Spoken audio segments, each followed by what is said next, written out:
Good morning, students. Today we are going to continue the lesson Civics Unit 4 India's Foreign Policy.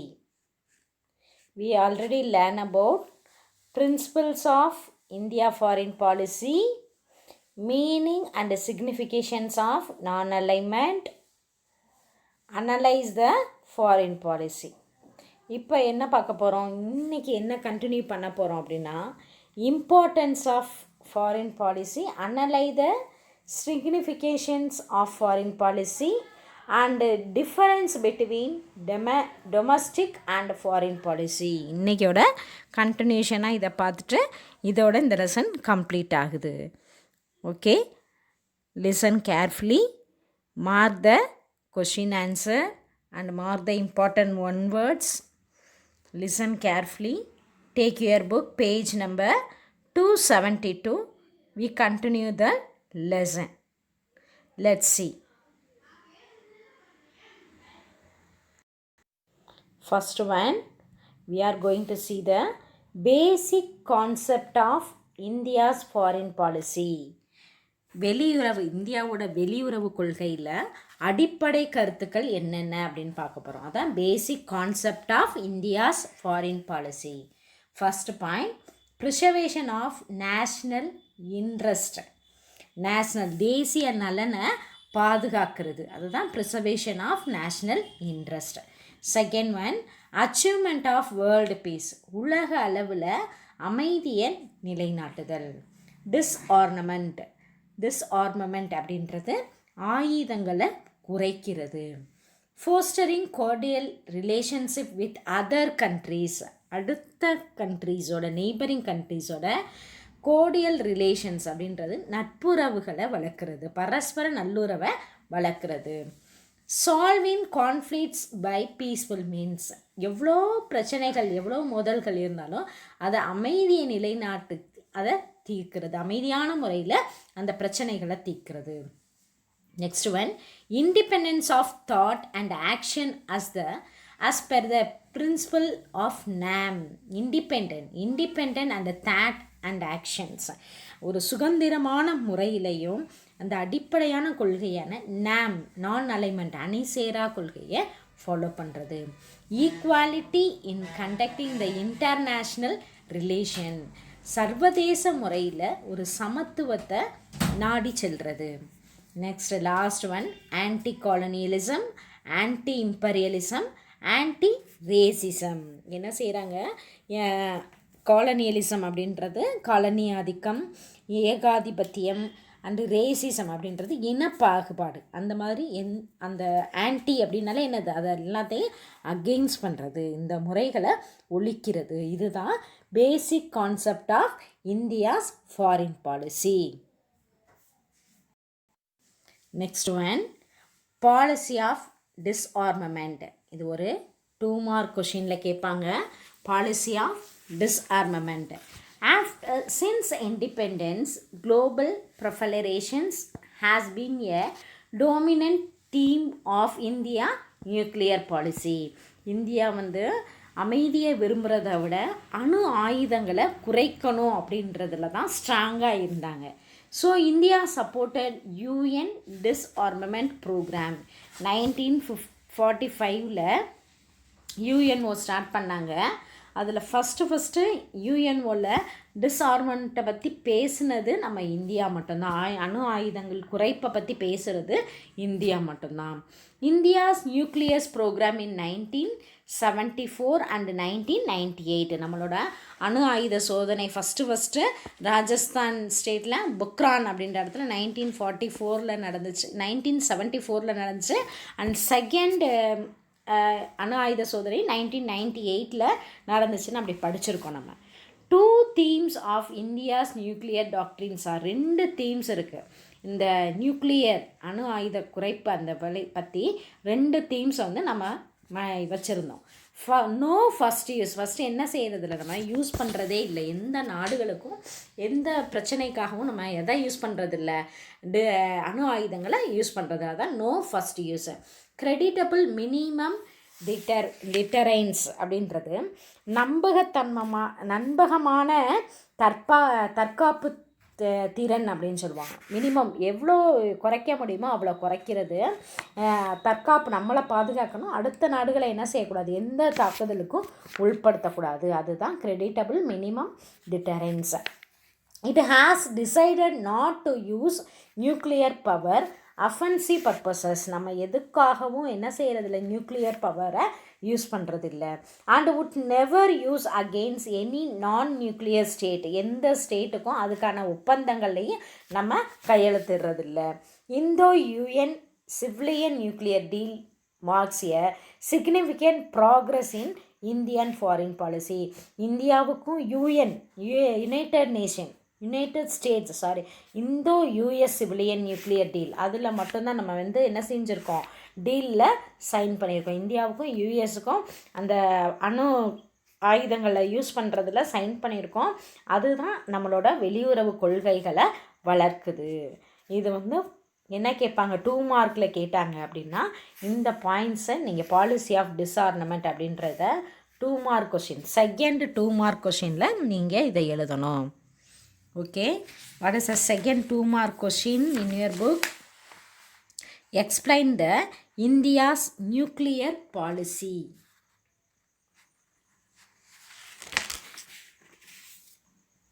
அப்படின்றதுல இந்த policy of டிஸ்ஆர்னமெண்ட் அப்படின்றத right பண்ணணும். Next நம்ம பார்க்க போகிறது சார்க். SAARC அப்படின்றது SAARC, south Asian association for regional cooperation. South இந்திய, தெற்காசிய பிராந்திய நாடுகளின் கூட்டமைப்பு அப்படின்னு சொல்லுவோம். பிராந்திய அப்படின்றது நாடுகளோட கூட்டமைப்பு அப்படின்றது தான் என்ன சொல்லுவோம், சார்க் அப்படின்னு சொல்கிறோம். SAARC is a economical and geopolitical organisation of 8 countries that are primarily located in South Asia. SAARC அப்படின்றது சவுத் ஏஷியன் ரீஜனல் கோஆப்ரேஷன் அப்படின்னு படித்தோமா. இது நம்மளோட ஜியோ பொலிட்டிக்கல் புவி சார்ந்த அமைப்பையும் அண்ட் எக்கனாமிக் பொருளாதார வளத்தை மேம்படுத்துறதுக்காக அந்த 8 நாடுகளுக்கான ஒரு கூட்டணி அரசு ஆட்சியாக தான் தெரியுது இந்த சார்க் அப்படின்றது. The SAARC policy aimed to promote the welfare economics, collective self-reliance among the countries of South Asia and to accelerate socio-cultural development in the region. இந்த சார்க் அப்படின்றது எதை மேம்படுத்துது அப்படின்னா வெல்ஃபேர் எக்கனாமிக் பொருளாதார வளத்தையும் அண்ட் கலெக்டிவ் செல்ஃப் ரிலையன்ஸ் ஒவ்வொரு நாடுகளுக்கான தனித்துவத்தை மேம்படுத்துறதுக்காக தான் இந்த சோஷியோ கல்ச்சுரல் டெவலப்மெண்ட் இந்த ரீஜன், அவங்களோட சமுதாய மாற்றத்தை உருவாக்குறதுக்காக தான் இந்த சார்க் அப்படின்றத ஆரம்பிச்சிருக்காங்க. SAARC disaster management centre was set up at New Delhi. சார்க்கோட பேரிடர் மேலாண்மை மையம் அப்படின்றது எங்கே இருக்குது அப்படின்னா டெல்லியில். The centre is a select body of the professional working on variation dimension of the disaster risk reduction and management in South Asia. இந்த சென்டரில் எங்கெல்லாம் அந்த டிசாஸ்டர் பேரழிவு ஏற்படுதோ அந்த நாடுகளுக்கு போய் என்ன செய்வாங்க, வேரியேஷன் டைமென்ஷன் அப்படின்றது பலவித உதவிகளை அவங்களுக்கு மூலமாக செஞ்சு கொடுக்குறாங்க. The center is the select body of professional working on the various dimensions of disaster risk reduction and management in South Asia. இதில் என்ன நடக்கிறாங்க, சார்க்கோட டிசாஸ்டர் மேனேஜ்மெண்ட் எங்கே லொக்கேட் ஆகிருக்குன்னு பார்த்தோம், நியூ டெல்லியில். இந்த சென்டர் நிறைய டிசாஸ்டர் எந்த இடத்துலலாம் டிசாஸ்டர் ஏற்படுதோ அந்த இடத்துல வேரியஸ் டைமென்ஷன் அப்படின்றது பலவிதமான முறைகளில் அவங்களுக்கு என்ன செய்கிறாங்க, இந்த சவுத் ஏஷியன் கண்ட்ரி நம்மளுக்கு நெய்பர்ஸாக இருக்கக்கூடிய கண்ட்ரிக்கு என்னெல்லாம் டிசாஸ்டர் ரிஸ்க் ஏற்படுதோ அந்த மேனேஜ்மெண்ட் போய் அவங்கள ஹெல்ப் பண்ணுறாங்க. SAARC satellite is proposed communication cum meteorology satellite by Indian Space Research Organization ISRO for the SAARC region. இந்த சார்க் ரீஜியன் இஸ்ரோக்கு ஒரு சேட்டலைட்டை மீட்ராலஜிக்காக சென்ட் பண்ணியிருக்காங்க. கம்யூனிகேஷன் தகவல் தொழில்நுட்பமாக மீட்ராலஜி சேட்டலைட்டை இஸ்ரோவுக்கு சென்ட் பண்ணியிருக்கு இந்த சார்க் ரீஜியன். அதிலிருந்து அவங்களோட திறன் வந்து நம்மளுக்கு என்ன செய்யுது, சார்க்கோட திறமை வந்து வெளிப்படுது. The members countries of Afghanistan, Bangladesh, Bhutan, India, Nepal, மாலத்தீவ்ஸ் அண்ட் ஸ்ரீலங்கா. இது உங்கள் புக்கில் இருக்கக்கூடிய சார்க்கோட 6th 2 மார்க் கொஷின். இதை மார்க் பண்ணிக்கோங்க. இந்த மெம்பர் கண்ட்ரீஸ் ஆர், இந்த சார்க்கில் 8 கண்ட்ரீஸ் வந்து ஜாயின் பண்ணியிருக்காங்கன்னு பார்த்தோம். அந்த 8 கண்ட்ரீஸ் தான் Afghanistan, Bangladesh, Bhutan, India, Nepal, Maldives, Pakistan and Sri Lanka. நம்மளுக்கு இருக்கக்கூடிய ஒரு பிராந்திய நாடுகள், இது நெய்பரிங் கண்ட்ரீஸ் தான் இந்த சார்க் அமைப்போட கூட்டணி நாடுகள். நெக்ஸ்ட் என்ன பார்க்க போகிறோம், ஃபாரின் பாலிசி. ஃபாரின் பாலிசினா வெளியுறவு கொள்கை. இந்தியா வந்து அடுத்த நாடுகளோட, அடுத்த நேஷனோட எப்படி ஒரு ஃப்ரெண்ட்ஷிப் ரிலேஷனை மெயின்டைன் பண்ணுறாங்க, அதுதான் foreign policy. Foreign policy is a combination of strategies carefully formulated by nation for maintaining relationship with other nation. அடுத்த நாடுகளோட நல்லுறவை வளர்க்குறதுக்கு பேர் தான் வெளியுறவு கொள்கை, ஃபாரின் பாலிசி அப்படின்னு சொல்கிறோம். டிப்ளமேட்டிக் பாலிசி அப்படின்றது தன்னோட நாட்டுக்குள்ளே மட்டும் செய்யக்கூடியது. Diplomacy is the instrument for the implementing foreign policy of the state. அந்த டிப்ளமசி மூலமாக, அந்த ஃபாரின் பாலிசி மூலமாக நம்ம நாட்டுக்கு நல்ல நலன்களை கொடுக்கறது தான் diplomacy of the instrument of foreign policy. Next நம்ம பார்க்க போகிறது contemporary context, change of the continuity in Indian foreign policy. Indian foreign பாலிசியில் மாற்றங்கள் எப்படிலாம் நடந்துச்சு அப்படின்றது தான் இது பார்க்க போகிறோம். இது உங்களோட 3rd detail. Basic any 2 basic concept followed by India to maintain friendly relation with the neighbours. எப்படிலாம் ஃப்ரெண்ட்லியாக அடுத்த ரிலேஷனோட நம்ம வந்து எப்படி ஃப்ரெண்ட்லி நேஷனாக இருக்கோம் அப்படின்றது தான் இந்த டீட்டெயில், 3rd டீட்டெயில் கொஷின். இதிலேருந்து வரிசையாக நம்ம பார்க்க போகிறோம். இது கண்டினியூட்டியாக வரக்கூடியது. என்ன பார்த்தோம், contemporary context, change for the continuity in Indian foreign policy. இந்திய வெளியுறவு கொள்கை எப்படிலாம் தற்காலத்தில் எவ்வளோ சூழல்களில் மாற்றத்தை ஏற்படுத்துது. தற்கால சூழல் மாற்றம், change and continuity in India அப்படின்றது தற்காலத்தில் நடைபெற சூழல் ஃபார் த வெளியுறவு கொள்கை. First prioritising on integrated neighbourhood for first policy. முதல்ல வந்து எதை பற்றி படிக்க போகிறோம், நெய்பர்ஸ்க்குள்ள நெய்பரிங் கண்ட்ரீஸில் இருக்கக்கூடிய பாலிசி, ஃபாரின் பாலிசி, முதல் வெளியுறவு கொள்கையான நட்புறவு நாடுகள் அப்படின்றத பார்க்க போகிறோம். India's foreign policy has always recorded the concept of neighbourhood is the widening concentrated circle around the center axis of the historical and cultural commodities. என்ன செய்கிறாங்க, தன்னோட அண்டை நாடு, நம்மளோட பரஸ்பர நாடு எப்படிலாம் இருக்கணும், ஒரு சர்க்கிளில் இருக்குது. நம்மளோட நெய்பரிங்ஹுட் வந்து ஒரு சர்க்கிளாக இருக்குது. அது ஹிஸ்டாரிக்கல் வரலாற்றுலையும் அண்டு கல்ச்சுரல் பாரம்பரிய பழக்க வழக்கத்துலேயும் எப்படி இருக்குது அப்படின்றது அவங்களுக்கு தான் ஃபஸ்ட்டு முன்னுரிமை கொடுக்குறாங்க. நம்மளுக்கு பக்கத்தில் இருக்க கண்ட்ரிக்கு தான் முதல் முன்னுரிமை அப்படின்னு சொல்கிறோம். India gives a policy and a diplomatic priority to her immediate neighbors and the Indian Ocean island state as Maldives. பெரிய கடற்பரப்பை சார்ந்த நாடு தான் என்னது, மால்தீவ்ஸ். இந்தியா ஓஷனில் இருக்கக்கூடிய ஐலாண்ட் வந்து மால்தீவ்ஸ். அவங்களுக்கு ஒரு நட்புறவை நம்ம கொடுக்குறோம். This is centrally of the neighbours of in Indian foreign policy system stem for the clear understanding that peaceful periphery is essential for India to achieve the multifarious development goal. இது மூலமாக India வந்து என்ன செய்யுது, ஒரு பக்கத்து நாடுகளோட உறவையும் வளர்த்துக்கிட்டு அமைதியையும் என்ன செய்ய விரும்பி அமைதியை நிலைநாட்டி அதிலிருந்து நம்ம வளர்ச்சி காண்றோம்.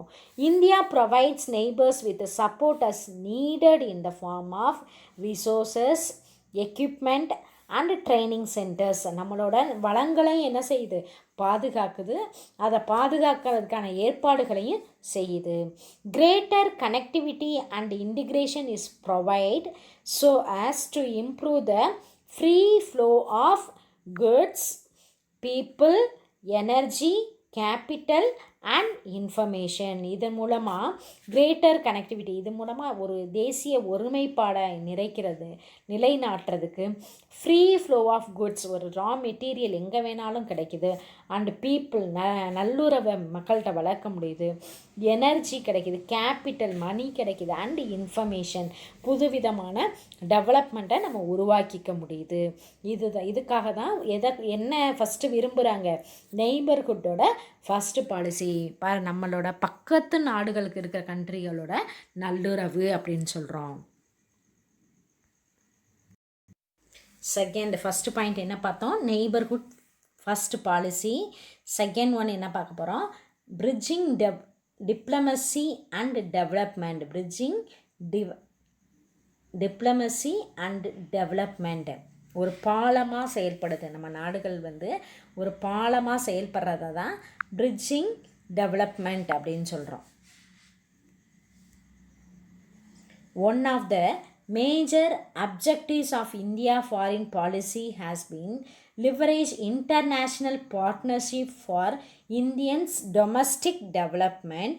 This includes improving technology accesses, scoring capital, gaining market access of the securing natural resources. வளர்ந்த நாடுகளுக்கும் நம்ம ஒரு பாலமாக செயல்படுறோம் அப்படின்றது இன்டர்நேஷ்னல் பார்ட்னர்ஷிப், சர்வதேச நாடுகளோட ஒரு டொமஸ்டிக், நம்ம நாடும் என்னது வளர்ந்து வருது, அந்த நாடுகளுக்கு ஈடு இணையாக வளர்ந்து வருது. எதுலெல்லாம் இம்ப்ரூவ்மெண்ட் ஆகியிருக்கும் அப்படின்னா டெக்னாலஜி அண்டு கேபிட்டல், ஒரு தொழில் செய்கிறதுக்கான இன்வெஸ்ட்மெண்ட்டில், கெய்னிங் மார்க்கெட், ஒரு உலக சந்தை அளவில் வளர்ந்துருக்கோம். அண்டு செக்யூரிங் நேச்சுரல் ரிசோர்ஸஸ், நம்மளோட ரிசோர்ஸஸை பாதுகாக்கவும் செய்கிறோம். Next one, a gradual transition from look east to act east policy. இதை என்ன சொல்லுவோம் அப்படின்னா கிழக்கு நோக்கி, கிழக்கு இருந்து சவுத் ஈஸ்ட் ஏஷியா அப்படின்றது கிழக்கில் இருக்கக்கூடியது. அந்த கிழக்கு தென்கிழக்கு பகுதியில் தான் இந்தியா இருக்குது. அந்த கிழக்கு நோக்கிய பயணம், கிழக்கின் செயல்பாடு அப்படி தான். லுக் ஈஸ்ட் அப்படின்றது கிழக்கு நோக்கு அப்படின்னு பேர். ஆக்ட் ஈஸ்ட் பாலிசி அப்படின்னா கிழக்கு எப்படி செயல்படுது, ஃபாரின் பாலிசி எப்படி செயல்படுது அப்படின்றது தான் கிழக்கு செயல்பாடு. South east Asia begins with north east India. South east Asia begins எங்கேருந்து, இந்த தெற்கு ஆசிய கூட்டமைப்பு ஆரம்பித்து எங்கே முடியுது, நார்த் ஈஸ்ட் வரைய, இந்தியா வரைய முடியுது. Myanmar is our land bridges to the countries of the association of the south east Asian. Myanmar நம்மளுக்கு ஒரு பாலமாக இருக்குது. சவுத் ஈஸ்ட் ஏஷியாவுக்கும் நார்த் ஈஸ்ட் இந்தியாவுக்கும் ஒரு பாலமாக செயல்படுற பிளேஸ் எது, நாடு எது அப்படின்னு கேட்டால் மியான்மர் அப்படின்னு சொல்லுவோம். Myanmar is our land bridges to the countries of the association of the South east Asian nation. அதை தான் ஏஷியன் அப்படின்னு சொல்லுவோம். The purposes to ensure stable multipolar balance of power.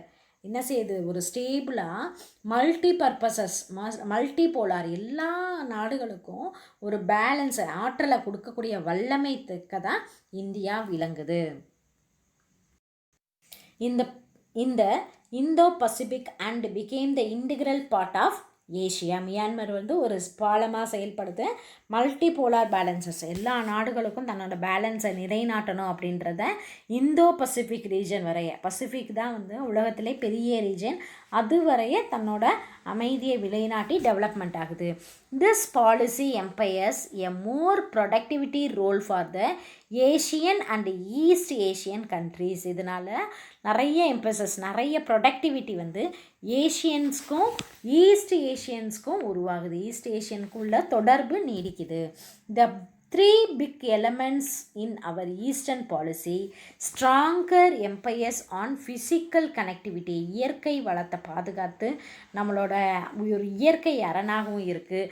And commercial, ஒரு ட்ரேடு வாணிபத்திலையும் செயல்படுது. And security related, ஒரு பாதுகாப்பு மையமாகவும் செயல்படுது. Next one economic development. Economic development அப்படின்றது பொருளாதார வளர்ச்சி. எப்படி இந்தியா வந்து அடுத்த நாடுகளோட பொருளாதார வளர்ச்சியில் ஈடுபட்டு நம்ம நாட்டுக்கு பெருமை சேர்க்குது அப்படின்றதான் பார்க்க போகிறோம். Currently India's political moves are being the influenced by economic imperatives. இதெல்லாமே எதுக்காக செய்யுது அப்படின்னா இந்தியாவோட பொலிட்டிக்கல் மூமெண்ட்டு, ஒவ்வொரு அரசியல் நடவடிக்கைகளும் எதுக்காக எக்கனாமிக்கை வந்து இம்ப்ரூவ் பண்ணுறதுக்காக தான். Many Nations are moving to fork better relation with others with India. ஒவ்வொரு நேஷனும் கொஞ்சம் கொஞ்சமாக ஒரு ஃப்ரெண்ட்ஷிப் ரிலேஷன் வச்சுருக்காங்க அப்படின்னா எதுக்காக அப்படின்னா ஒரு எக்கனாமிக் வளர்ச்சிக்காகவும் ஒரு அரசியல் தந்திரத்துக்காகவும் தான். ப்ரைமரி கோல் என்ன அப்படின்னு கேட்டோம்னா நம்மளோட எக்கனாமிக்கை டெவலப்மெண்ட் பண்ணுறது அப்படின்றது தான் இந்தியாவோட ப்ரைமரி கோலாக இருக்குது. India achieve this by ensuring peace and security and by leveraging the nation international partnership to obtain all that is needed to the fuel economic development, market, investment, technology, linkage, mobility and personal fair global governance of the and a state and stable training. என்ன செய்கிறாங்க, நிறைய நம்ம வளர்ச்சி economic development வளர்ச்சி வந்து market எதனால் அடுத்த கண்ட்ரியோட ஒரு பார்ட்னர்ஷிப் வச்சுருக்கிறதுனால நம்மளுக்கு நிறைய வளர்ந்து வரும் நாடுகளில் இருந்தது திடீர்னு வளர்ந்து முன்னேறிக்கிட்டுற நாடாக வந்து நம்ம மாறிக்கிட்டு இருக்கோம். அடுத்த நாடுகளோட ஒரு பீஸ்ஃபுல் ஒரு நம்பிக்கை, பரஸ்பர நம்பிக்கை மூலமாக இதில் எக்கனாமிக்கில் டெவலப்மெண்ட் ஆகி மார்க்கெட் சந்தையில் உச்சி மாநாடு வரை G20 அப்படின்னா படிச்சிருக்கோமா, அந்த மாதிரி ஒரு இன்வெஸ்ட்மெண்ட் அண்ட் டெக்னாலஜி வளர்ந்துக்கிட்டு இருக்குது. லிங்கேஜ் கம்யூனிகேஷன் இருக்குது. Mobility and personal and for global governance and state. ஒவ்வொரு லெவல்லையும் அந்த ஸ்டேட் என்ன செய்யுது, வளர்ந்துக்கிட்டே வருது. Stable and fair environmental continue for growth. ஒரு நிலையான தன்மை, ஒரு நிலையான வளர்ச்சி இந்தியாவுக்கு இது. ஃபேர் குளோபல் அப்படின்றது வந்து ஒரு நம்பகமான நியாயமான வளர்ச்சி வந்து ஸ்டேபிளாக ஒரு நிலையாக ஃபேர் என்வையார்மெண்ட்டோட ஒரு தற்காப்பு சூழல், நம்மளோட நாட்டை வந்து பாதுகாக்கணும் அப்படின்ற ஒரு சூழலையும் நம்ம உருவாக்கிக்கிட்டு இருக்கோம். நெக்ஸ்ட்டு நம்ம பார்க்க போகிறது India's as a leading power. ஒரு இந்தியா வந்து ஒரு வழிகாட்டும் சக்தியாக ஒரு ஃபாரின் பாலிசியில் செயல்படுது, வெளியுறவு கொள்கையில் ஒரு வழிகாட்டும் சக்தியாக அமையுது அப்படின்றது தான் leading power. India is a member of G20. இது நம்ம படிச்சிருக்கோம் ஆல்ரெடி. G20 மாநாடு அப்படின்றதுல நம்ம ஒரு மெம்பராக இருக்கோம். East Asia summit and the BRICS அப்படின்ற கோஆர்டினேஷன், அதுலேயும் ஒரு மாநாட்டிலையும் நம்ம வந்து கான்ஃபரன்ஸ்லையும் இருக்கோம். A testament to the status as a large country with the fast growing economy. நம்ம வந்து டெவலப்பிங் கண்ட்ரியாக இருந்தாலும் ஃபாஸ்ட் க்ரோயிங் எக்கனாமிக்கில் திடீர்னு என்ன செய்யுது, நிறைய மாற்றங்கள் உருவாகுது, வளர்ச்சி உருவாகுது. India aspires for the permanent members of the UN security council. India வந்து ஒரு பெர்மனன்ட் மெம்பராக யூஎன்ஓவில் ஒரு செக்யூரிட்டி கவுன்சில், ஒரு பாதுகாப்பு அவை நம்ம படிச்சிருப்போம், UNO பற்றி படிச்சிருப்போம். அதில் ஒரு ஆர்கன் தான் செக்யூரிட்டி கவுன்சில். அந்த ஆர்கனில் ஒரு பெர்மனன்ட் மெம்பர்ஸாக நம்ம இருக்கோம். And India now has a increasing range of interest which are anchored in different part of the world and which stem from the wide range of factors such as the need secure energy, vital natural resources, the imperative and maintaining the open shipping lines, seeking investment and trade opportunity overseas and the need to secure trade access. இருந்தாலும் நம்ம வந்து எதுலையெல்லாம் வளர்ந்து வந்துக்கிட்டு இருக்கோம், அந்த வளர்ந்த நாடுகளோட நம்மளும் என்ன செய்கிறோம், ஈக்குவலாக வந்துக்கிட்டு இருக்கோம். செக்யூர் எனர்ஜி ப்ரொவைட் பண்ணுறதுல, வைட்டல் நேச்சுரல் ரிசோர்ஸஸை வந்து நம்ம பாதுகாக்கிறதுல, and implement of maintaining opening shipping lines, நிறைய கடல்வழி பயணங்கள், கடல்வழிகளை வந்து என்ன செய்யுது, திறக்கிறோம். நம்ம நிறைய லைன்ஸை ஓப்பன் பண்ணுறோம். Seeking investment and trade opportunity, எல்லா நாடுகளுக்கும் கடல் கடந்த வணிகத்தையும் நம்ம செஞ்சுக்கிட்டு இருக்கோம். And this need to secure trade access, இதனால தான் நம்ம எல்லாம் அந்த வளர்ந்த நாடுகளோட நம்மளும் ஒரு படி உயர்ந்துக்கிட்டு இருக்கோம். திடீர்னு எக்கனாமிக்கில் நம்ம என்ன செய்கிறோம், வளர்ந்துக்கிட்டு இருக்கோம். இதுவரைய என்ன செய்யணும், டீட்டெயில் 3 எழுதணும். என்னெல்லாம் பார்த்தோம் ஃபஸ்ட்லேருந்து, neighbourhood first policy, bridging diplomacy and development, a gradual translation from the look east to act east policy, economic development, India as a leading power. இதுவரைய 3rd டீட்டெயிலை நீ எழுதணும். ஓகே.